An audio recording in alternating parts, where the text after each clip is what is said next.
Hello, everyone. Welcome to REFA Fest 2021. Thank you so much for joining us today. This is the session that will focus on sectoral responses to the pandemic. And today we are joined by three key economists. They will be sharing different perspectives from the agricultural sector, labor, as well as from an industrial policy perspective. My name is Zimbali Mncube, and I am a junior researcher at the Institute for Economic Justice. So before we begin, let me just set the ground rules. So basically, if you need to ask a question throughout the session, you can use the Q&A function. You'll see at the bottom there, there's a speech bubble and it says Q&A. Please use that function to ask any question throughout the session. But we'll have a dedicated session after the speakers have presented to engage their presentations and raise any comments that we want to raise. Yeah, so you can also use the chat function, which is on the side, to raise any points or share any information that might be valuable for us. So yeah, without wasting any time, let us begin with this session. So I'm just gonna introduce the speakers and then we will go ahead and start. First and foremost, we'll have Ihsaan Bassier. I hope I pronounced your surname correctly, sir. So Ihsaan is a PhD candidate at the economics at the University of Massachusetts, and he recently has carried out research work for the presidency and the South African Labor and Development Research Unit at UCT. His recent work focuses on social grants, employment, and poverty under COVID-19. He has also been involved in the cash transfer subgroup of the C19 People's Coalition. And this is where advocacy work is being done on social grant and the basic income guarantee. So Ihsaan will provide us with a presentation from a labor perspective, what has been happening with employment and what are the responses by the government, and briefly provide a way forward. After that, we will have Wandile Sihlobo. Wandile Sihlobo will provide us with a presentation from the agricultural perspective. And Wandile is the chief economist of the Agricultural Business Chamber of South Africa, AgriBiz, and he's the author of Finding Common Ground, Land Equity and Agriculture. He's also a visiting research fellow at the Wits School of Governance. After that, we'll have a presentation, our last presentation, by Nokwanda Maseko. Nokwanda Maseko works at the Trade and Industrial Policy Strategies, that is TIPS. She works as an economist, and she's a multidisciplinary researcher, and her work focuses on the intersection of gender, climate, and industrial policy. She's also interested and passionate about women's rights, gender, as well as sexuality and feminist activism. So we have a staunch feminist amongst our ranks. So yeah, without wasting any time, I will allow Ihsaan to come in and begin with the first presentation. Thanks, Zimbali. If you wouldn't mind enabling screen sharing. Wonderful. Okay, can you just confirm that you can see my screen, please? Yes, we can. Perfect. All right, okay. Timing now for 15 minutes. Hopefully I'll get through it all. Thank you so much, everyone, for coming and for hearing out and very happy and excited and interested to be part of this panel with also Nokwanda and Wandile. So I'm going to be talking a little bit about the labor response, and preparing for this talk, I kind of realized that I'm very short of imaginative ideas, and which is not a sad indictment, both of myself and also on, I think, the general level of discussion. And so I'm really looking forward to a great discussion with everyone in the panel, but especially the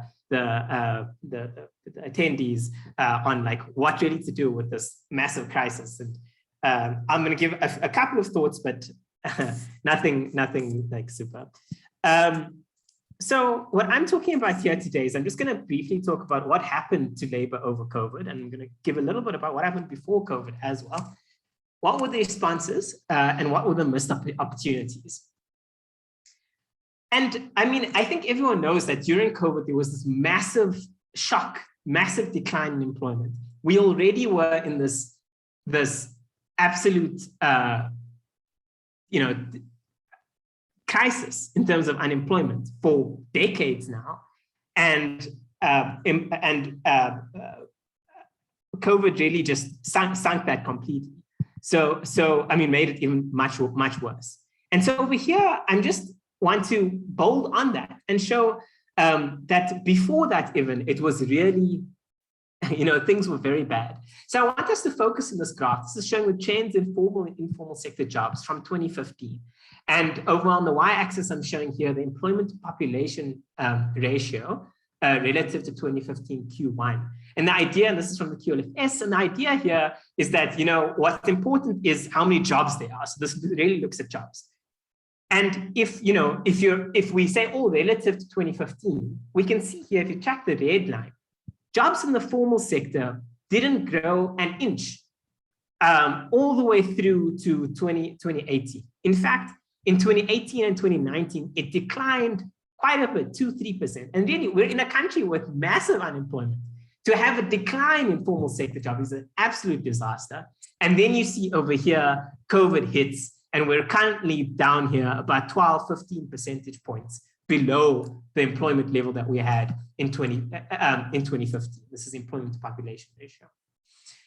And worse than that, as we know, the COVID impact was regressive, meaning it hit worse the people that are poor, it hit worse women, and really just to emphasize again, it's the formal sector, which, there's a lot of talk about the informal sector being an important sector to support, and that's 100% true.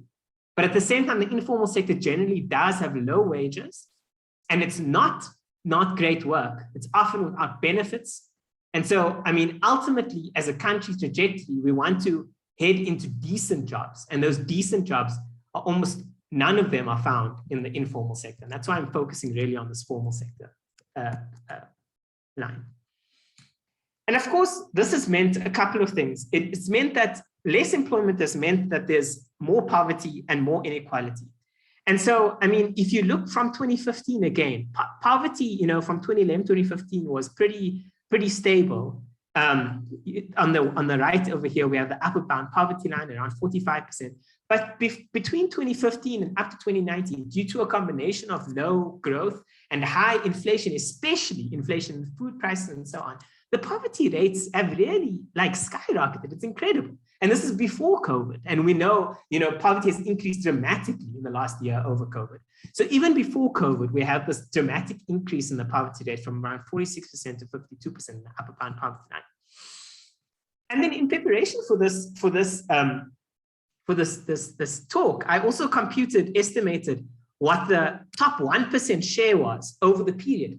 And it's really kind of astounding. You have this over in previous work, I've shown that between 2011 and 2015, there's this rise in the top 1% share, but that was during a period where poverty was flat. But in this most recent period, which is where I've updated the estimates, you can really see the top 1% income. So on the left over here, you can see at 750,000 per year. Top 1% incomes, were kind of flat 2015, 16, 17. But 2017 to 2019, they rose dramatically, even as the upper bound poverty line, as poverty increased and jobs were decreasing. And so we have this really incredible situation, which has happened for many years now, but it's really much worse in these last few years, of where you have increasing top 1% income you have increasing poverty, and you have decreasing formal jobs, since something like 2015. What were the government responses to the COVID labor crisis specifically? I mean, these were, in my view, these are the three main things I'm aware of, but I'm sure there's lots of other stuff that I'm sure I'm missing.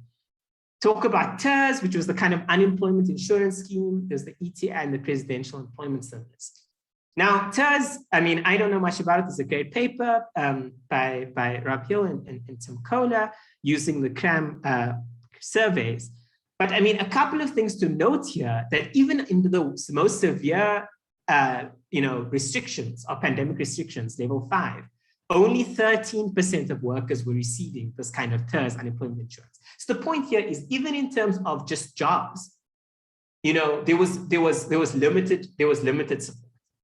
And I think the most important thing to emphasize in this TERS policy was that there were two very important corrections made to the policy over the course of it. First of all, it first excluded informal workers, and through a really incredible work by the Casual Workers Advice Office, I think it's the Women in Farms Project, and the ISWI Domestic Workers Alliance, really pushed forward in order for the informal workers to be included. And so then TERS became much more inclusive. And we saw from the latest rounds, in fact, quite a few, according to the surveys, quite a few informal workers actually ended up getting these TERS payouts. Then secondly, a big mistake was to pay the TERS to employers. So the money goes to employers, not to workers. And as we've seen in many reports, employers then just take this money and don't pass it on to workers. It's a very classic story of complete wage theft. And this has been, I see, corrected in the most recent thing, at least according to the media reports. And I think that's a very, very important correction arrived at through excellent kind of lobbying work, both of these. But of course, the important thing to note about TERS is that it's a short-term solution. The actual fund has about 140 billion in assets, around 20 to 30 billion in incomes or payouts annually. And this kind of, at the moment, if you think about the 60 billion rand that it's cost so far in a year in terms of TERS payouts, that's definitely not sustainable. It's a short-term COVID response. It's not a response to our 5-year-long decline in labor in the country. ETI is also a response. It's ramped up over COVID. It's been in place for many years now. But again, there's an excellent review by Josh Budland and Amina Ibrahim that was just released. And the point here is that really the effectiveness of this is ambiguous at best. And so it's very much, we don't know how well it's doing, and it seems very doubtful that this is going to solve much. There's this presidential employment stimulus, which to me seems promising, and I'm part of a project trying to evaluate part of it. And it's really, there's been an incredible effort, 350,000 new youth school assistants. But in review, it's quite a small effort. 350,000 out of an employment of 14 million, or an unemployment number of 10 million. It's very small. Worse than that, something like 100 billion rand was promised to jobs in the employment package at the onset of COVID, and only 12 billion was actually allocated in last year and in this year. So it's very much undercounting both on promises and on what's actually necessary. So I want to talk a little bit, finish off in terms of missed opportunities and a way forward. And it's something I really struggle with, and I'm really looking forward to a lot of discussion about it. To me, there are 3 planks of the way forward: social protection, addressing firm power, and then public employment towards structural change. And I think something that's really important to understand, and that I struggle with and grapple with, is that the challenge in terms of understanding a kind of sustainable way forward for labor is that we're under a capitalist system where you have ownership of productive resources, which is extremely unequally owned. And that acts as a severe constraint on policy. Even if the government was 100% perfect, the point is, if you have a bunch of, most of the productive resources, firms, ownership, and so on, concentrated amongst a small class, as we have in South Africa, then you're inherently very constrained in what you can do in terms of labor and what you can tell firms to do in terms of labor. And I think radical redistribution is extremely important and necessary. And importantly here, including land as an important kind of survivalist mechanism for subsistence reduction for unemployed, for example. But it is a long-term solution, and it's hard. And it's also, if you think about the stock of wealth, it's only about 2 to 3 times the annual GDP. And so without sorting out the distribution of production, the claims of labor, even redistribution can only get you so far. And that's why sorting out labor by itself becomes so important. So back to missed opportunity. So in terms of social protection, I mean, really, I strongly think that under better management of resources, the employment shock should have been distributed a lot more progressively. As we saw at the start, in fact, the employment shock was regressive. It affected the worst off the worst, so it increased inequality. Instead, it should have affected the best of the worst, which is much more egalitarian. And that's really a massive problem and a political failure, massive political failure. The second kind of missed opportunity and kind of way forward, I think, is that our approach needs to be a lot more recognizing that firms have power. And one of the most striking changes to me out of QLFS, just in terms of out of COVID, just out of looking at the quality labor force survey, is if you look at on the blue here, this is kind of the employment epoch employment population, number of jobs graph that I showed earlier, but it's only for the people that are not part of unions. And you can see, it was kind of stable in 2019. And before then, you had this massive shock in COVID. And so you had a loss of something like 2 million jobs here, slowly recovering, but basically still 1.5 million jobs down. But the important point of this is entirely comes out of non-union. And if the red line, the stock of union jobs has actually been exactly the same, kind of almost unaffected by COVID. And this really, for me, emphasizes the really important point that firms have a lot of power, especially in terms of the decision to fire and rehire. And the idea here is policy needs to take the role of firm power much more seriously. And there's bargaining that becomes an important part of this. There's space, policy constrained space, where firms have a certain amount of power, workers and the law also has an amount of power, and it can be constrained a lot more without actually sacrificing aggregate returns. And kind of some other pieces of evidence in favor of this view is that in forthcoming work, I show that firm power, this exercise of firm power really accounts for something like 25% of wage inequality, which is mind-blowing, and something like half of the formal sector gender wage gap. So, really, it's an extremely important thing to recognize and address head on. Other things, as you can tell, this is what I work on really, is that the point here is that very similar workers are paid very differently depending on the firm and depending on the amount of power that different firms have. And the kind of point here is that wages and employment are therefore not predetermined, but something that's bargained over. And we see this very directly in the bargaining council agreements, including during COVID. What I'm showing here on the right is just illustrating here that similar workers are paid very differently. So we have over here people that were exactly the same at the same firm. One person went to a high-paying firm and got paid a lot more, whereas another person went to a low-paying firm and got paid much less. Something like 50% of a 0.5, 0.6 log wage increase in wages is very possible just by going to a different firm, depending on the amount of power that firm has. Zimbali, I know I'm running out of time. This is my last slide. The last thing I want to talk about is public employment. Now, ownership of productive resources is private.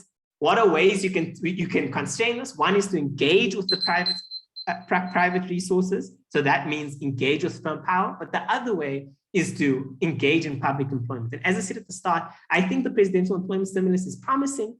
We have yet to see whether it works out. And very importantly, the scaling question is very important. 350,000, even 700,000 opportunities is very low compared to what we have at the moment, which is 10 million unemployed.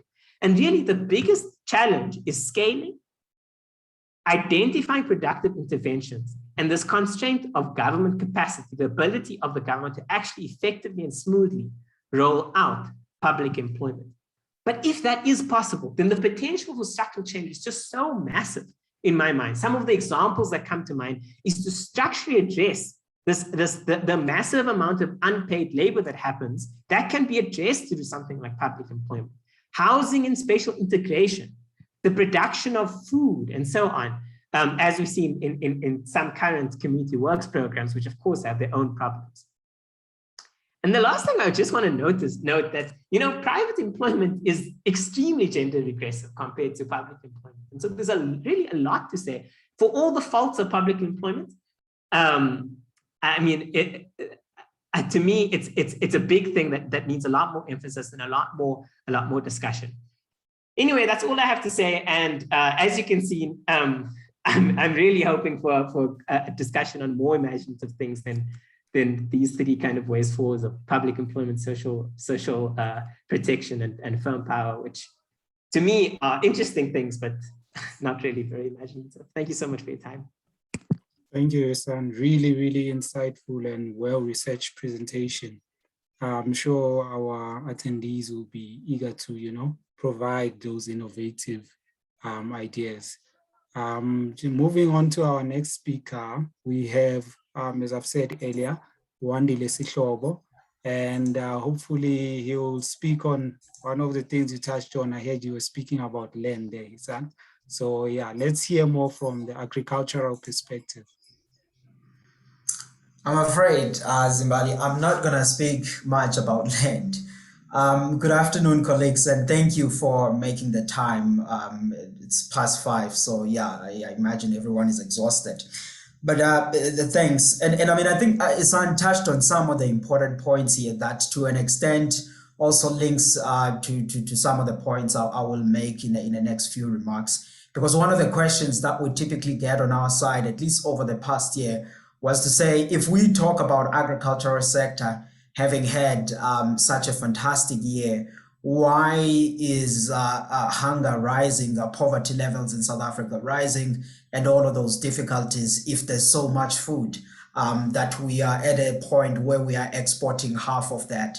And I think those labor dynamics that Ihsaan worked through, particularly for the period under COVID, begin to explain that, because I think the big issue is that a lot of people are just out of work. And without any buying power, that begins to explain some of those poverty questions we typically get. But from an agricultural sector, really broadly, and now I'm going to make these remarks not so much about the food industry at all, which is including restaurants and the retailers, but focusing on a primary sector on that. We can discuss the other value chain issues when we get to the discussion point. The primary sector has had a fairly fantastic year. I mean, obviously government regulations did play a part onto that, but also this was a year where we had received good rainfall, farmers had invested and planted. So we were pretty much insulated to much of the difficulties that had happened, at least at an aggregate level. And obviously even the growth numbers that you saw last year were great, 13.1 or so growth in agriculture. And even on this year, coming from that strong base, from our side, our forecast for our gross value added agriculture this year is about 7%, already from a higher base of just over 13%. So that just tells you about what's going on here. And folks have made some good money. I mean, if you look at spending and things like tractors, machinery, and all kinds of things that folks use in agriculture, the numbers have been growing double digits month by month since mid-2020. So we're not really experiencing those dynamics at an aggregate level. But obviously, when you go into the subsectors, which is some of the points I will get into as I proceed with my remarks, the picture begins to to be a bit more nuanced, there are some subsectors that are badly hit.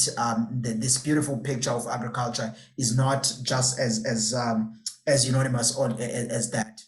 But I think one of the other things one could add is that some of the supporting industries, like the logistics sector, as also, even though they had their fair share of challenges last year, and obviously some of those fair challenges that they had an impact on the numbers that Ihsaan was showing, because with the cutback on labor, that's those high unemployment that you had just seen from Ihsaan's presentation. But overall, in terms of the activity there, we were able to push out, our second biggest agricultural exports on record in South Africa, about just over around about $10.2 billion or so. So Transnet and the others that were in logistics, even though working under tough COVID conditions, they came through and activity went well. And even in this year, we started off, the logistics sector has been supporting agriculture for a great deal. I think the only glitches that we have now experienced, it was when we had the KZN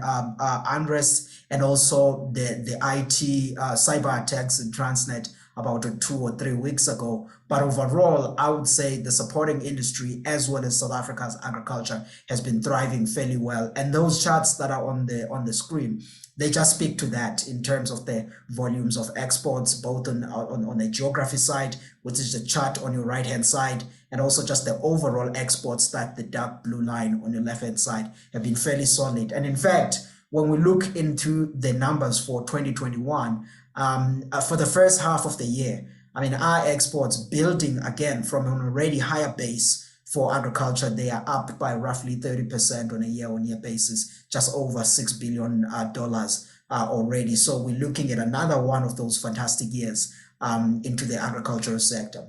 But I guess to the labor point again, Ihsaan, on your story there, one of the key issues that I think COVID is going to cause you problems with those labor dynamics is the fact that those farmers and those agro-processors that were able to operate with few people last year, and operating with few people because of all of the health conditions that they needed to comply with, are likely, even if now, folks have vaccinated, conditions are getting better, but I doubt that they will go back to the point where they will say, okay, conditions are good now, we can bring in more people. They will have that mindset of saying, listen, we were able to have one of the most productive years operating with relatively small group of people. So there's going to be very little incentive for bringing on other people, particularly seasonal labor and all of those. So there is going to be some changes, even in sectors that have pretty much been thriving fairly well, like the agricultural sector one. But obviously on agriculture, even though I was saying, all of these volumes and the growth that I was talking about, it's a mere fact of the good rainfall and also investments that were already made. And some of those investments were not made last year, but it's more of a long-term investments in things like such as citrus, deciduous fruits, wine grapes, and all of those. So those are long-term investments. We are just reaping the fruits now on that. But I think if you were to look in terms of the government responses, there were still some interventions that were made last year, which I think they were positive. You just think about the broad one, not all agriculture per se, but the interest rates cut by the South African Reserve Bank. They were pretty much beneficial for our sector because we are one of those sectors that is heavily indebted. If you look, for example, this year, debt levels in agriculture, they just are around 200 billion rands. So last year, the debt servicing cost of about 6 billion rands, because just of that reduction in interest rates, that was a good thing for us. And also the other thing that did happen, the Department of Agriculture came in, even though I would say that support was not really as necessary or as urgent at the start of COVID. Because that was like around about May or so last year when the department came in with about 1.2 billion rands, which they were saying they will be supporting the agriculture. And they selected a whole group of small farmers, vegetables and all of those. But if you were to look at the selection of the folks that were given that support, it's not the support that was needed because of the impact that was made by COVID. I already showed in the previous slides, really at a high level, that agriculture was doing relatively well. So you have to ask the question, if should that 1.2 billion rands been used for something else that would have been more productive? Because the people that didn't receive it, yes, they will appreciate it, but I don't think that they really needed it as per the impact of COVID-19. So that was one of the things that I felt that in our analysis and looking in that money, that was not really a good targeted spending by the department. And even if in agriculture there was going to be some support that perhaps maybe would have come through, I don't think it should have gone to those groupings of farmers that I just explained, the vegetable, livestock one. Because if you have to look at the pandemic and say, what pathways did agriculture really experience the pandemic? One would say, it's about three important pathways when you really look at the business activity here. It's the virus per se, which I think the impact was negligible because the disruptions were only short term. But the second one, where I think it was meaningful, it was the low business and consumer confidence. And I would say for much of last year, particularly around about March, going into around about June, that perhaps was one of the important points to monitor, because it did influence just the buying activity and what was going on in fresh produce market and even in informal food markets and across. But the most significant one was the regulations, the way the regulations were put in place, particularly the ban on the alcohol and the tobacco industry, and for certain periods, even in the auctions in the livestock. And I think that was one of the most significant one. But obviously for livestock, those we managed to relook, and that was reversed. But others, you all know the story of alcohol and the tobacco industry. Then if you were to have any support that you were putting in the industry as a result of saying you're cushioning them against the pandemic, I guess the key thing, you should have just targeted those subsectors that would have that had been impacted by COVID. Because as it stands, the support that was put in place, the 1.2 billion rands by the Department of Agriculture, was rather more of a developmental stuff, which on its own, I mean, there is merit on it, because those are small scale Black farmers who need those financial resources. But you should have just said then that, you are supporting small scale farmers,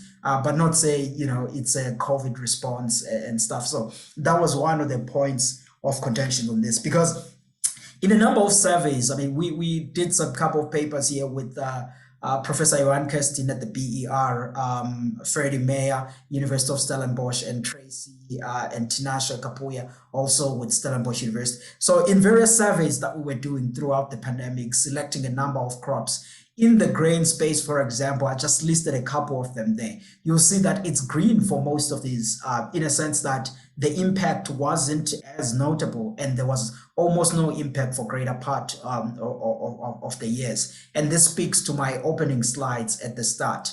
If anything, it was those minimal port operations when there was a spread of infection, for example, in Cape Town for a couple of weeks around about June last year. But all of that was leading just to temporary closures. But after that, the ports would again fully reopen, and our exports numbers, I just mentioned at the start, was the second highest on record in agriculture, about $10.2 billion. That speaks to that. Perhaps in the grains, one sector or industry that felt the impact were guys in the Western Cape that are planting barley. And that was a mere fact of what happened in the alcohol industry, with the beer industry being shut down, and obviously the spillovers of that, they go through downstream into the farming sector. So the demand would really declined notably for barley. And if you're driving across the Western Cape, for example, even in these weeks, you will notice that it's pretty much yellow with canola and wheat. Barley plantings are down, and it's still really the tail end effects of what happened during this time. So farmers really just did a switch onto that, but there was a temporary pressure that they experienced in there.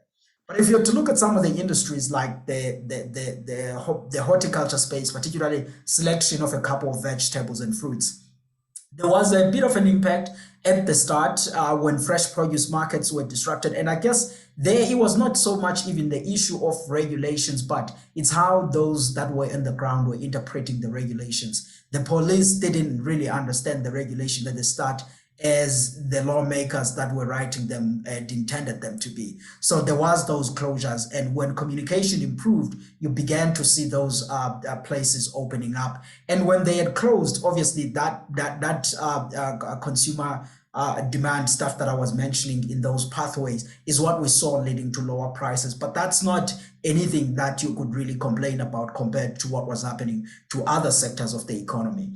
But to Ihsaan's point, though, those reduction in demand, that reduction in activity in the fresh produce market, it does influence job opportunities, particularly for small businesses and some of the hawkers and folks that are in the food industry. We did see some bit of a really huge knock onto that. And I guess the aggregate numbers that you showed, they account to an extent for even some of the job losses that happened in some of the industries that are interlinked with the food space. But putting that aside and looking at all of the other fruits, things were fairly well. The major industry, obviously, that did feel that was hard pressed was the wine industry, that is in red. We ended our survey around about March. If we were to continue with that survey, I guess the red numbers for the wine grapes, the red boxes for the wine grapes would have continued for much longer. As you know, that in the recent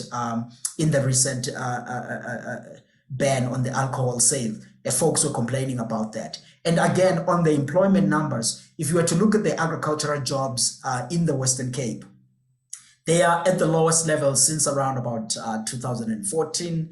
If you were to look at the first quarter of this year, comparing with the last quarter or with the same period in 2020, you will see that the agricultural jobs were down by roughly around about 34%. It is only in the second quarter where we began to see some bit of an improvement.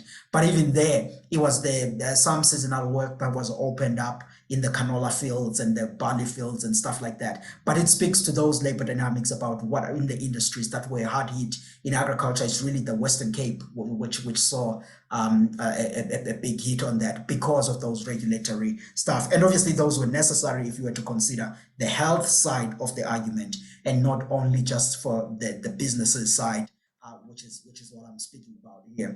And in terms of everyone that is in the meat industry, the livestock and all of those, I mean, only at the start of the pandemic where we really saw, again, through the closures of the restaurants, lower demand in the restaurant, and also when the supply chains took a bit of time to readjust when the restaurants were closed and you had a lot of people cooking from home. And generally, take for example in beef in South Africa, about 2/3 of our beef is usually consumed through the restaurants rather than the retailers. Now, having that shift did take a bit of time to readjust. Hence, you see that we're pretty much yellow in the first few months. But after that, when the supply chains had adjusted, the industry pretty much did well. So in agriculture, really, the story is not as bad as what you see in the other sectors of the economy. We pretty much had a fairly good year on aggregate. But for the tobacco and the wine sectors, that's where the impact of COVID is much being. And I guess then going forward, I've already mentioned the story that there is, we are expecting pretty much good growth in the sector even this year. Now, the long-term things, medium, in fact, it's not even long-term, it's medium to long-term to say, how does agriculture assist in the whole story of rebuilding from the pandemic in South Africa? And I think agriculture has a story there, or has a role to play in that perspective.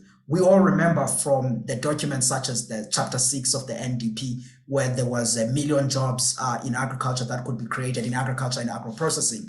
That could still happen, but there's a certain number of prerequisites which needs to be done, unfortunately, largely by the state, which revolves around infrastructure on the water side, land policy, and a number of those actually do not really need a large spending from a government side, but they rather need more of a change on a policy approach. So agriculture can add to the employment stuff and also on a reduction in poverty levels. Again, Ihsaan, then this speaks to the point you had mentioned about land in your last slide. Particularly, I think where positive spin-offs could be in the provinces of the Eastern Cape, KZN, and to a large extent also in Limpopo and southern Mpumalanga, there is a potential there that agriculture could play. And even though these are not high quality jobs, I mean, if you come from those areas, you would know what the situation is there. So any employment that is at the farm level and also on the agro-processing level can make some positive spin-offs. And I guess this is the point that the government, as we think about coming out of the pandemic, we need to say, let's explore any avenue that could give us some bit of our growth potential and solve the labor issues that we are having, as well as the poverty issues. And it's on that angle where you hear me and the others talk a lot about agriculture and its potential. It's really about contributing in those areas that still face a number of difficulties. I've spoken a lot, sorry about that, but I will stop there. Nokwanda, I hope I didn't eat much of your time. Thanks. Thank you so much, Wandile. Painting a much optimistic picture there. We'll just move swiftly to Nokwanda, and then we'll have a discussion afterwards. Thank you, Cheryl and Julia. Keep the questions coming in the Q&A and the chat.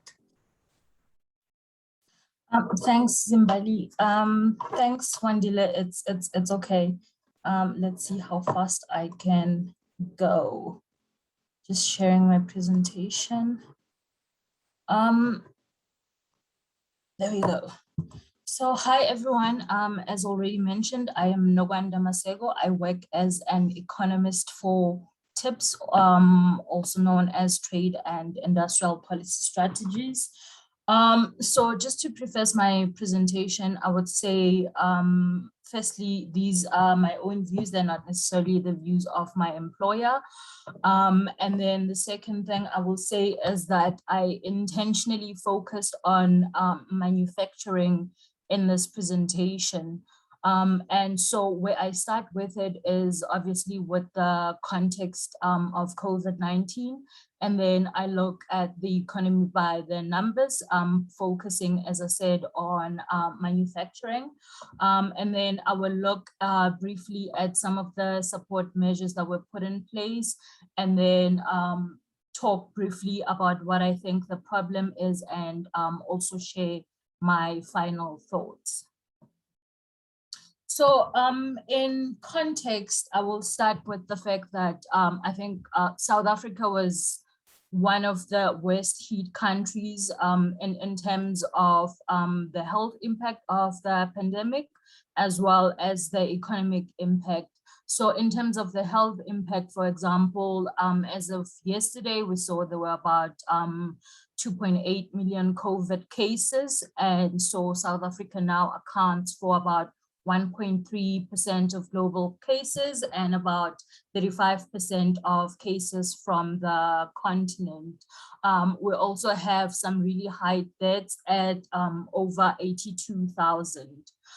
In terms of the economic impact, so I focus here on employment, and there we see that there were over 2 million jobs lost between the second quarter of 2019 and the second quarter of 2020, which is really when we start to see the impact of COVID-19 on the economy following the lockdown that was announced in March 2020. About 15% of the job losses were in manufacturing. And since then, there have been some gains in terms of employment, with about 793,000 jobs gained in the second quarter of 2021.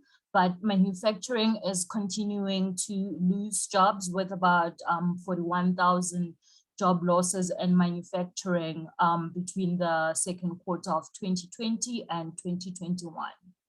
And when you look at where the job losses are, especially for that 41,000 job losses, 79% of those jobs were lost by women, which is a very concerning thing, particularly because of the structure of the economy, which I will get to in the following slides.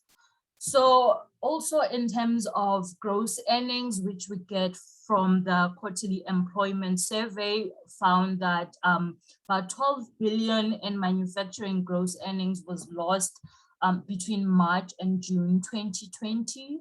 In terms of where we're heading at the moment with getting away from the vaccine and trying to find an end to it, in terms of vaccinations, so far over 12 million vaccinations have been administered, but only about 15% of the South African population is fully vaccinated. And considering also the fact that we are now at more than 520 days of some kind of lockdown of the country, with minimal stimulus measures put in place, especially to support households. So I start then here with economy by numbers and looking at the trade balance. So what we see here is that prior to the pandemic, there was a bit of fluctuation here and there with 2012 to 2015, excuse me, particularly seeing years of trade deficit. But then when you get to 2020, we actually see record-breaking increases in South Africa's trade surplus. And worth noting here is the fact that exports actually increased by about 4% between 2019 and 2020, whereas imports declined by about 15% over the same period. And what is most concerning here is that even as we see a very high trade surplus, the reason for that surplus is mostly due to South Africa's reliance on the minerals energy complex. And so most of what we're exporting here are really minerals. And when you look at 2020, close to 100 billion worth of natural and cultured pearls were exported, and about 42 billion rands of that was actually exports of gold. And again, worth noting there is the fact that the reason for the high exports of gold is not even that we are exporting increased quantities, but rather it was because of the increase in the price of gold as driven by the panic at the start of the pandemic. And then when I then move on to manufacturing output, so I start here, so this just shows the percentage change in manufacturing output. So beginning by comparing April 2017 against April 2016.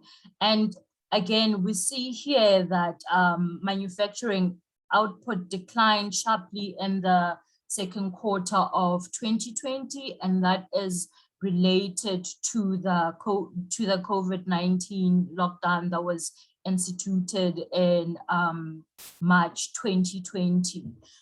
We do see some improvement here, but obviously without seeing the actual output numbers, you can't really tell whether it's good or bad. But I wanted to use the slide just to show how much there hasn't really been a change in manufacturing output over the years. And so when we start to think about COVID and when the crisis began, I think we need to look to the period before COVID-19. And then moving on to my next slide. So this is just manufacturing sales. Again, this is using information from Statistic. Again, we see the impact of COVID-19 on the different manufacturing subsectors. And when I speak of the minerals energy complex, we see here that about 43% of sales in the manufacturing subsectors were linked in some way to the minerals energy complex. So you look, for example, at basic iron steel. You also look at petroleum products, which are directly linked to South Africa's coal mining industry. In all, about 207 billion was lost in manufacturing sales between April and June 2020, and petroleum and basic iron still accounted for about 41% of that loss of sales. Food and beverages, which did not really experience that much of a lockdown, with the exception, obviously, of alcoholic beverages as well as tobacco. That saw just a slight decline and accounted for about 11% of the overall loss in sales. And then moving to employment, excuse me. So then moving to manufacturing employment, I specifically used the QES here because I wanted to be able to show the different subsectors. I began here in March 2018, all the way to March 2021. And the point of that was to just look at the numbers and figure out where they stood prior to the pandemic. And again, an important point to make here is that South Africa's reliance on the minerals energy complex is essentially putting us in a bad situation in that, for example, when you look at employment and earnings, you see in manufacturing that petroleum and basic metals accounted for about 37% of employment in both 2019 and 2020, but then accounted for about 45% of gross earnings. In contrast, food and beverages, which accounted for about 21% of employment, account for a slightly lower share of gross earnings at 19%. Because I use the QES, the June data is not available as of yet, so I didn't include it here because I didn't want to mix it up with the quarterly labor force survey. And lastly, then you look at clothing and textile, for example, you see that that accounts for about 7% of employment and about 3% of earnings, obviously, over the same period. Now, I put all these things here to get essentially to points that I will make once I go through this slide, but I would like you to keep the previous slides in place. So then this slide looks at some of the support measures that were put in place, including for households, for example, as well as businesses. I think we're all familiar at this point with these ones, so I won't really go into them in detail. But I think what's quite important is to also look at the COVID-19 SRD grant, for example, as well as the increases in social grants, and just think about whether that level of support is sufficient for us to be able to say we had a stimulus package that actually supported households during the pandemic. And I think for now, that's still a question that needs to be answered. I mean, from my side, I don't particularly think there was too much of a benefit, except for perhaps saying that people did not go entirely hungry, which is not necessarily a thing that's worth bragging about. But I'll get to the reason why I mentioned the grant in particular in my next slide. So lastly on the slide, I would say that we see quite a lot of the support was dedicated to businesses, as Ihsaan already mentioned. And also noting the last one here, that 100 billion that was initially proposed, for which about only about 12 billion has been allocated so far, as Ihsaan has already mentioned. And then, so then I come now to really the key problems that I was thinking about as I was putting together these data sets. And So one of the things that I was thinking through was the fact that South Africa's over-reliance on the minerals energy complex is it's not going to work out well for the rest of the country, obviously, because on the one hand, these sectors that are linked to the minerals energy complex tend to be capital intensive and so have limited capacity to actually absorb labor and also grow wages, even as the owners or the controllers of those particular sectors see their earnings increase exponentially. Secondly, control and ownership of these sectors remains with white men at most, and in the event of a crisis like COVID-19, for example, we see that those that don't own those means of production, especially low-skilled and unskilled labor, the majority of whom are Black women, are usually the first to then lose their jobs, which is what we see with the job losses resulting from the responses to the pandemic and from the pandemic itself.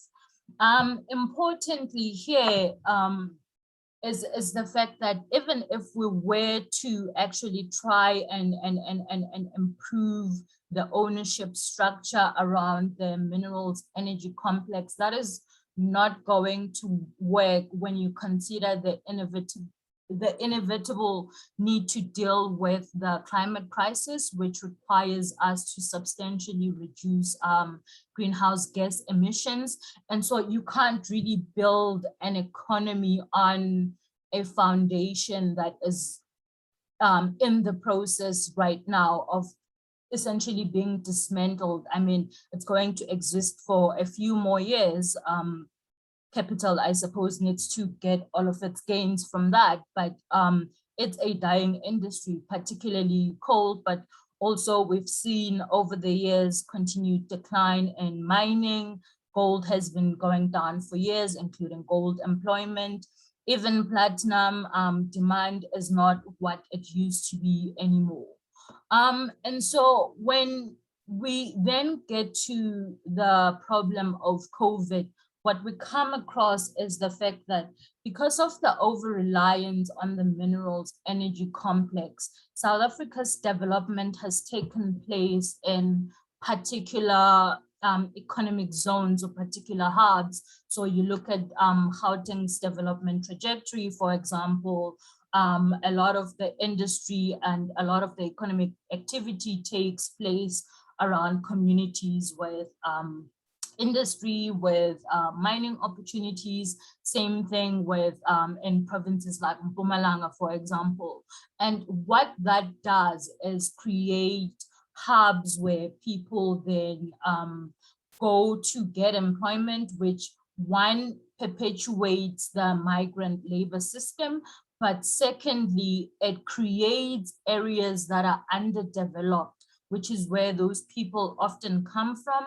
And we see the impact of that in the way in which South Africa's rural areas remain severely underdeveloped and also unable to deal with times of crisis, even as COVID-19 has not dealt too hard of a blow in terms of cases, particularly in provinces like Mpumalanga, where a lot of the population, well, not all of the population, but a lot of the population still lives in rural areas, for example.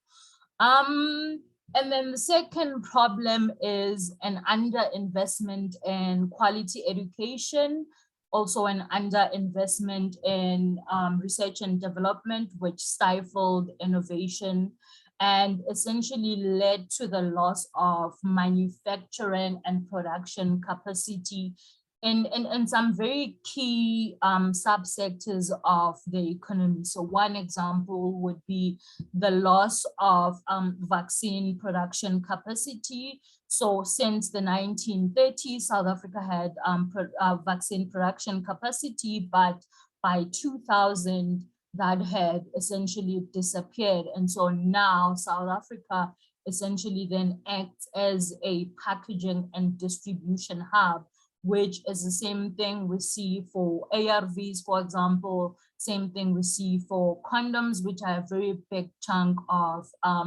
the health spending. But we also see this in other key sectors of the economy, like automotive manufacturing, for example, which still relies on assembly of imported inputs. And so I wouldn't say that our production capacity is at a point where we're able to manufacture one thing from start to finish. Obviously, it differs by industry, but for a key industry like automotive manufacturing, we still do quite a lot of assembling imported inputs. And so coming to my final thoughts, what I have here, and I don't particularly have a suggestion for how we create employment opportunities, but I would like to put forward some things that we can think about. So the one important thing here is that, as Ihsaan has already mentioned, I think Wandile also mentioned, and I mentioned earlier, that COVID-19, yes, it's a crisis, but it compounded an already existing crisis, and for a time almost made it invisible, which is the crisis of unemployment and deindustrialization in South Africa. And by this, I mean that even prior to the pandemic, for example, there was already years of severe unemployment in the country, with no particular solid ideas about how to deal with that in a way that provides people with decent jobs, but also with decent wages. And part of what's been driving that is state-sanctioned austerity, which essentially then shifted the burden of paid and unpaid social reproduction to women. And we see that in the overrepresentation of women amongst those that are employed in care-related sectors, or even performing unpaid care work within the household, for example. And the majority of people that then suffer from the shift in what the state should be providing as social reproduction then falls in particular on Black women. At the same time, business has gone through what I would call austerity of some sense, in the sense that sure, we've seen profits grow over the years. We've seen, for example, in 2020, mining exports earnings have increased quite a lot, obviously because of the demand side measures, the demand from international trade partners.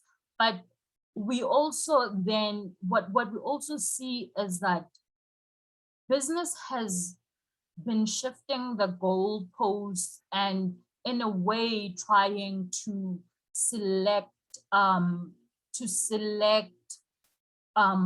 which people it considers worthy of employment. And so some of the shifting of the goalposts, we see it in the way that more and more entry-level jobs are requiring high-level qualifications, for example, like a master's degree. We see it in the way that employers are now saying you should have a driver's license. Some of these things might not necessarily be legal, but because we have such a high unemployment rate in South Africa, people want to try and get into those spaces. And so there's not necessarily someone that's saying, wait, but this might be illegal, or but wait, this is not necessarily allowed.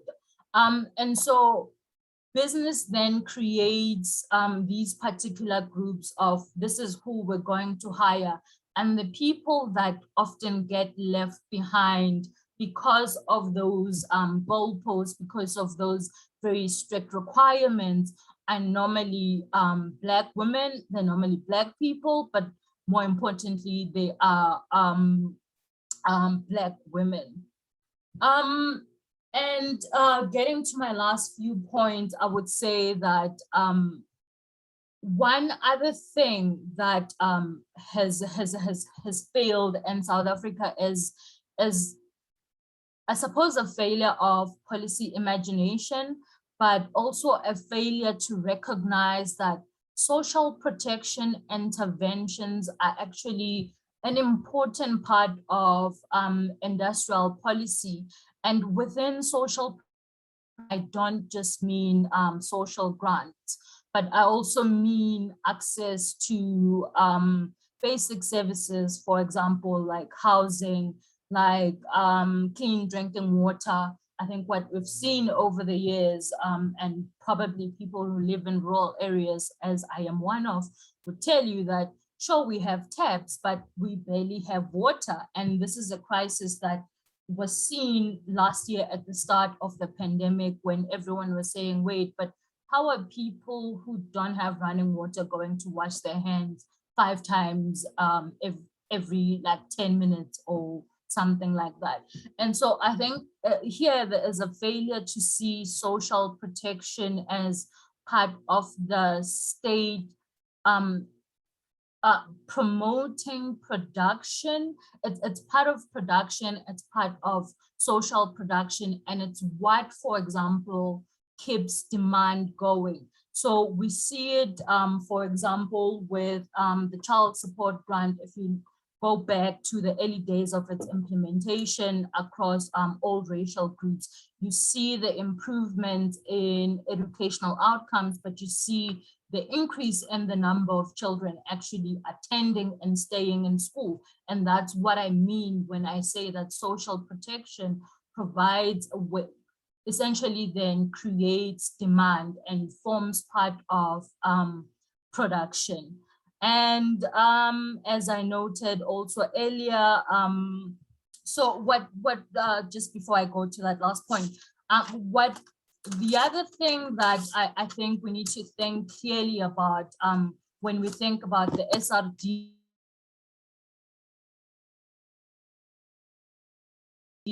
is that 350 Rand.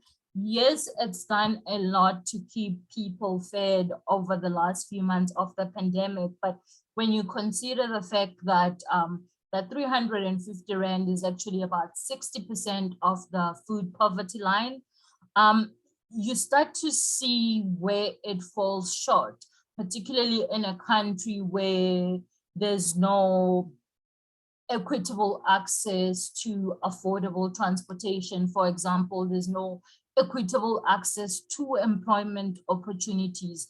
That 350 does not go a long way, particularly in the year of COVID, when food prices, even as agriculture saw some improvement and was not as severely affected, we saw high increases in food prices in 2020 in particular.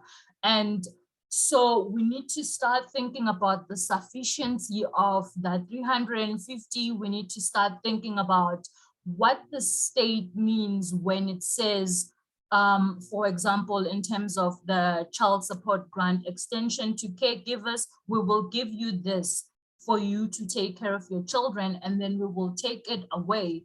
But we will also then not help you find employment opportunities. We will not help you take care of your children. We will not even, at this point, help you perhaps get a house. You know, we need to think about how the state then perpetuates this continued lack of access to productive resources, but also continued lack of access to bargaining power, especially for poor, low and no income households, again, the majority of which are Black.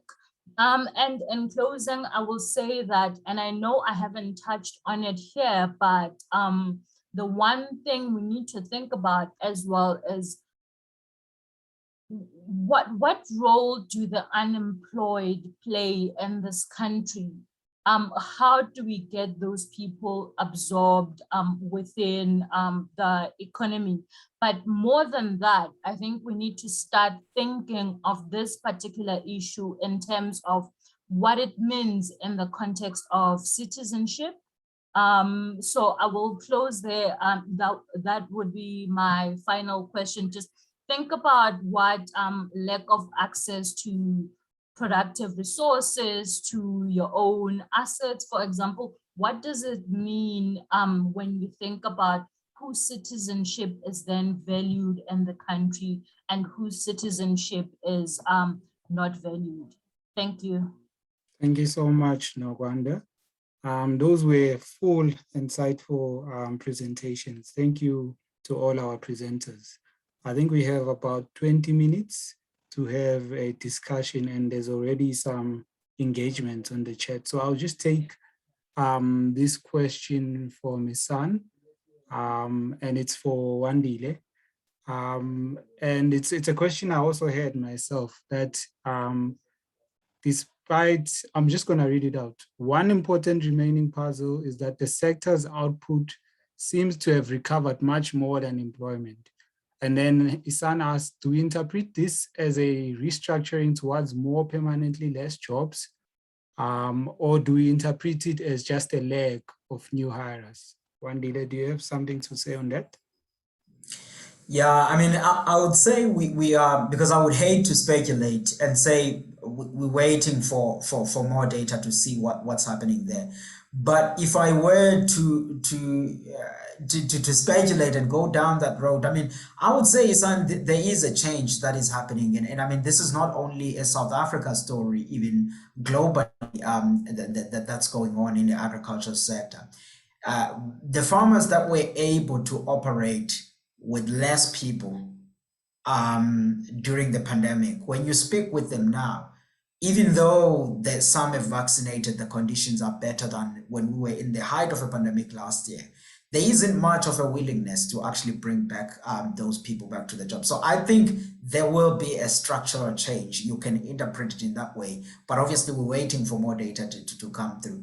If anything, to get more jobs in agriculture, it's really about expansion in area planting for labor-intensive crops that are also high value. That's the fruits and vegetable side. That's really where extra employment will come from. But on there are changes that are happening. Thanks. All right, thank you. Ihsaan, you had a question for Nokwanda. Do you want to just come in and ask it around the spaza shops and another question you had? Oh, okay. I just wanted to say thank you so much, Nokwanda. That was a very incredibly insightful presentation. I wanted to ask about, you said that there was this one of the packages was to give the support almost in a kind of industrial policy for the informal sector, this kind of 100 million Rand support for spaza shops. And I'm very interested in how that happened, especially since how that worked and how well it worked, if you have any thoughts on that. And then I guess I can abuse Zimbali, my position now since that I'm talking, and also ask you, Nokwanda, about you identify that these it's important to have these productive sectors that are more labor intensive, and this is kind of an insight that people have discussed a lot for kind of almost decades in South Africa. That we have this over reliance on the mineral energy complex, and that is very capital intensive. It's not going to be a source of labor and so on. But the question remains as to what is the productive productive industry that we should be investing in. Very classically, people talk about clothing and so on, very labor intensive, but that sector's really failed terribly. It's despite lots of subsidies from even the government and so on. It's definitely not a growing sector, even if it's to some degree stable. you know, at the end of the day, you have these competitive forces. I mean, the one thing I've seen come out of TIPS and that I agree with strongly is the reintroduction of strongly and targeted tariffs and so on. But I would love your thoughts on that, Nokwanda. Thank you, Ihsaan. Nokwanda, any thoughts on that? Sure, thanks, Ihsaan. So on the spaza shops issue, what I will start with is essentially, I think my critique of that particular support measure is, so it's about 15,000 Rand for per spaza shop. Now we need to think about, okay, one, how much stock does that actually buy? But even before you get to that, so what it says in the documentation that was released for the support interventions was, so spaza shops will only be allowed to use that money to buy essential goods. I can't remember if we had a list of essential goods to say this is what is classified as an essential good, and so this is what you're only allowed to buy. I suppose, you know, spaza shops sell food, so they could then just buy food and sell those things. But now the problem is they are buying from selected wholesalers that are not necessarily producing that food or buying whatever that equipment is, whatever those essential goods are, from South African manufacturers. Yes, some of them might come from South African manufacturers, but quite a lot of them are imported. And so how much value does that then add to South Africa? How much value does that add to the township or the rural economy, for example, particularly when you consider that within the first week or so of the lockdown, there was a lot of confusion about whether or not spaza shops were actually allowed to open. So already there was that knock-on effect in terms of that. And I think the other thing that I will say is that actually limiting spaza shop owners to saying you can only buy these particular goods, what is considered essential. Well, where does the state get off telling business, telling people where they can use the resources that they have, particularly because that very same bossiness does not really occur as it relates to industry. Like we see South Africa spending quite a lot of time in convincing industry to do certain things. So electric vehicles, for example, we haven't really gotten to a policy on that, and the OEMs have not really made decisions on that. And the state has been afraid to say, but guys, and yet spaza shops, which are largely Black owned or largely owned by people of color, were told, nope, you can only buy these particular things. Again, I think it comes back to the question of citizenship, and that seems to be linked to economic power. So that would be my answer to that one. Ihsaan, I can't remember what your second question was. Sorry, what was your second question? Just about what are the examples of the productive labor intensive industry which you think work in South Africa? So what we've tried to do as TIPS, I think obviously different people will have their own views, but over the years, beginning last year, working with Proudly South Africa, we started looking at which particular products does South Africa have some production capacity to manufacture locally. So we started in the first quarter of 2020, And some of the items that we've come across, obviously this work needs further feasibility studies. They need scoping to actually figure out if at this particular point in our developmental landscape, are we actually going to be able to make any gains by moving to those particular products? So if you check the TIPS website, you'll find those studies. It's called Import Localization and Supply Chain Disruption. So we've covered a wide range of products, including electronics, clothing and textile, healthcare related products. Yeah. Thank you so much, Nokwanda.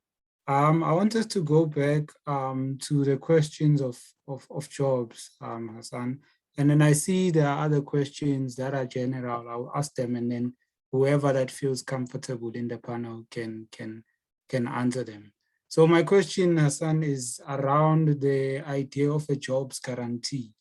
What spillover effects could that have in the economy, and like what would it look like? Are there any lessons that we can look to say that this is what has happened in this country after the implementation of a jobs program? And yeah, what lessons can we take for that?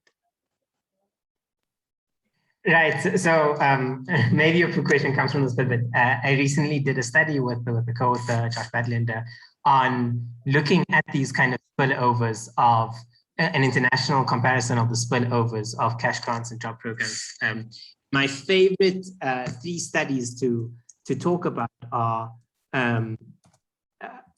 well, 3 examples to talk about are there's a study that took place in Kenya, and there was a certain amount of money that was given per household, and then you know, they measured how much did this increase the total amount of spending in the whole economy, and it was something like 2.5 times the initial investment. So the idea is that these spillovers, these local multipliers, the stimulus effect, really in that case was really massive. Another example is the world's biggest jobs guarantee program in India, in REGS, and there again a study showed that you know, they improved the payments, so workers were getting paid effectively more, and that increased private sector, so not the public, the private sector employment by 20% in those areas, just because those people were now getting more money and could then spend on the private sector, which was then expanding in production. The last example I want to give is there's a jobs program, PSNP, in Ethiopia, and that also has shown a lot of success. One of the important things there is that they've also shown that the creation under the jobs program. So what do these people, when you have, okay, you pay someone to do a job, but what do you do in those programs that you're creating kind of rural infrastructure to support subsistence farms, for example, and that asset creation really, they show was enduring, durable, and help the ability of the subsistence farmers to actually create. The lesson there is not only are these jobs programs giving money into the workers' pockets, it also creates spillovers into private sector, and it creates, with the actual job that's done, it can often create very quality assets that can help. Thank you so much for that. Interesting findings there. And then I'll just ask the last questions to Wandile. It comes from the Q&A chat. It says, are there any long-term effects of the disruptions in KZN on food supply chains, from an anonymous and attendee? And then my question would be around the small-scale farmers relief fund.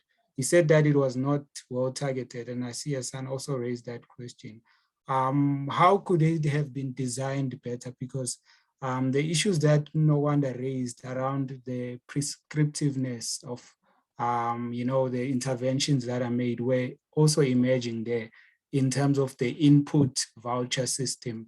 So how could it, been innovatively implemented to reach the people that it was intended to reach? Thank you. Yeah, let me start with your last one. I mean, it did reach the people that it was intended to reach. The government released it and intending it to reach smallholder farmers, and it did reach them. But the point I was making there, Zimbali, was that it should have never been targeted in that way from the design stages. And the key issue, man, here was the fact that everybody in April, May last year was doing something. Every department wanted to get on and provide some sort of intervention in the stuff. But I think for certain sectors, there should have been better sequencing, not to pretty much jump in and offer support, even though there's no clear evidence that these folks that you are giving the money, they need it the most, especially when you are working with scarce resources as on our side. So ideally for me, if the money was already ring-fenced for agriculture, you should have targeted the people that actually were hard hit by COVID. Or if you kept it for small-scale Black farmers, which do need it for developmental purposes, you shouldn't have put it then as a COVID fund. Because what that does now, it creates this political economy issues whereby the folks in the Western Cape and the wine farmers are going to say, yeah, you didn't give us help and we're having all of these challenges and you gave it to cabbage farmers in Transkei. But if you were clear that I'm helping Black farmers to actually continue, increase their production and deal with certain issues, you are not going to get all of this discussion that you are getting now. So the government should have been just be blunt on its objectives of what they were doing and not cushion the policy and make it another way, but they were not really doing that. That was a criticism that I was saying. On the point about the KZN as to whether there are long-term effects given recent disruptions, I mean, the recent disruptions were largely on the warehousing space, not so much on agriculture. When we went down there a week after to do the survey, speaking with some of our colleagues, the agricultural disruption amounted to our estimates about 1.2 billion rands. It was mainly a few poultry farms in the sugar space. So there wasn't that intensity, and I don't anticipate that it will have long-term impact. Folks will get on and get back on their foot. But obviously those that are in the retail spaces are the ones that did see an impact. And I guess to Ihsaan and Nokwanda's point, the job story in there and the recovery, it's a different one. But if I were to round up for me on my side, I would still take it back. Nokwanda makes the point about the rural areas of South Africa. But until there is a targeted real investment, not only just in the basis of land discussion, but also to say infrastructure space, how do we design infrastructure that makes those areas to be investable? Even if when you have the title deeds, you will only be investable if there's also infrastructure that increases the value of that. And you can begin doing that by looking at the infrastructure fund that is at the presidency and all the work that is done by Dr. Makgoba to say, how do you align it and calibrate with all of these areas that we see having a potential when you go forward? And I think there's something that could be done on that, both primary as well as manufacturer side. Thank you so much, Wandile. Now we'll have a roundup of the last thoughts, starting from Nokwanda and then Ihsaan, and then we can close. Sure, thanks, Zimbali. There's a thing that Wandile just said a few moments ago that I think is very important to deal with, and that is government always hedging on the subject of policy, as if, well, there's always someone, and that someone is usually powerful capital that the government is trying to cushion in terms of its stated policy objective, in terms of its implementation of those policy objectives. It's as if the government is quite ashamed of the fact that we have poor people and we need to help them. So rather than say that the state hedges and says, well, we need to create employment opportunities, but who are we creating those opportunities for? why do we need to create those opportunities? And so when I talk about a failure of policy imagination, I also mean in the sense that we haven't really developed policy that addresses the structural failures of our economy. Everything we do is almost as though it's a bandage to just deal with the current crisis, which is what we see then with the responses to COVID that go nowhere near addressing the actual structural failures that made the crisis so horrible for South Africa as it relates to healthcare spending, as it relates to actual infrastructure and basic services spending for historically disadvantaged people in particular. Thank you. Thank you so much. Ihsaan, last thoughts from you? Not much more to say than to agree with Nokwanda and to say that, I mean, in my view, there are two massive issues that South Africa needs to deal with in order to address our persistent and clear crisis of inequality, unemployment, and poverty. And those two issues are firstly, addressing, whether it comes to addressing the inequality and the distribution of power, whether that comes through a new political settlement, whether that comes through, addressing, constraining the owners of capital, of firm power, disciplining capital more through some kind of radical redistribution. It needs to be addressed, the inequality, the level of inequality in ownership. And then two, I think there is a very substantive and important task of identifying these productive investments and industries that South Africa can go along. Because I really think that even with the political settlement being solved, which obviously is a massive, even then, there's still this massive question of then we need to be identifying these productive investments and preferably coming from the public or at the very least owned in a way that's under a disciplined capital regime. Thank you so much for that. At this point, I would just like to thank our presenters, our panel, and everyone who managed to join this robust discussion. Very, very important discussions on how we can, structurally really make a change through policy and through, changes in society, instead of just reacting to the moment. Thank you so much. I will close it there. For anyone who's looking for the recording of this session, we'll email it and we'll email some of the slides as well. Thank you so much. Goodbye. Thanks, everyone. Cheers.